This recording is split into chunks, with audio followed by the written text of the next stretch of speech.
What it is, it's your boy Dutch the Damon, and you now watching Damon Time with Dutch. On today's episode of Street Stories Uncut, we over East Baltimore up the hill with it, man. Now, this situation took place many moons ago. I was over East Baltimore in them real trenches. But before I hop off in the storytelling mode, we're gonna go ahead on and run the shout outs down for the people that been supporting the channel through Cash App, man. Now, first up on the list, we got the brother Robert Moore. This brother sent his hard-earned money and supported the channel through Cash App. Appreciate you, brother. This brother don't just watch, he supported. And last but not least, we got the brother Deontay Scott. This brother loyal supporter. This brother always supporting. Brother loyal supporter. He watch all my content. Appreciate you, brother Deontay Scott. Now that we got that out the way, let's get it. Now, when I moved up the hill, right, when they knocked the project down, we moved up the hill. Like I told y'all, my cousin owned a few properties over east, so we was renting from him. Now, not only do he own a bunch of properties in the city, but Slim had a smack team right there in that area that I moved in. They was dumping all the smack off the back blocks. He had everything isolation, and everybody worked for him for real. So I went on here and started fucking with them boys. Got on board. Because went on here and put me in charge of the money.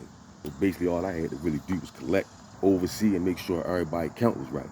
Now, one thing about my cousin, right, he play fair, but he don't play.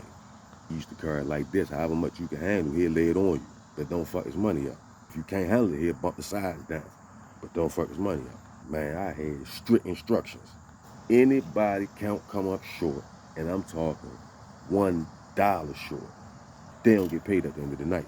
So ain't no shorts, ain't no taking no shorts. Ain't no keeping your half and then paying Slim at the end of the night, give him his half. No, he want all the money at the end of the night, and then he gonna pay you at the end of the night. All money gotta come back clean. And that count better be right. Now, he done put me in charge of this. So I would sit out there, right? I had it like collect at 12 o'clock, then collect again at 5 o'clock, they'd change shifts. Now, after every time I collect, I'm dishing out new packs. Now, this 20 some odd years ago, so you know the game was different. But anyway, man, I done heard every excuse you can think of when it come to why that money ain't right. I done sat and watched niggas hit and run up a cool 10 bands in a matter of hours, then get another pack, dump that, and at the end of the night, they don't get paid because they were short $1. Most of the times, it'd be a 5 or a 10 missing because they ain't play that shit. So a lot of niggas ain't worked for him long, because they discipline wasn't up to par. But if you kept your account straight, niggas made a lot of money. And Big Cuz was paying bills, unlike a lot of niggas back in the day. See, this was back when the OGs went on here and got you out and helped you out with the lawyer money. Slim was solid like that.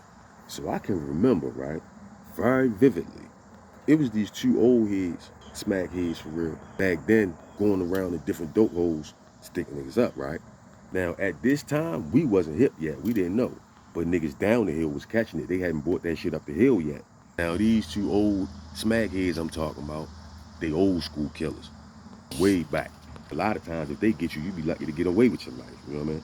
But them boys play for keeps. So we had rules, you feel me? Don't try to be no superhero. Situation gets sticky, go on ahead and give it up. We ain't out here dying for this shit.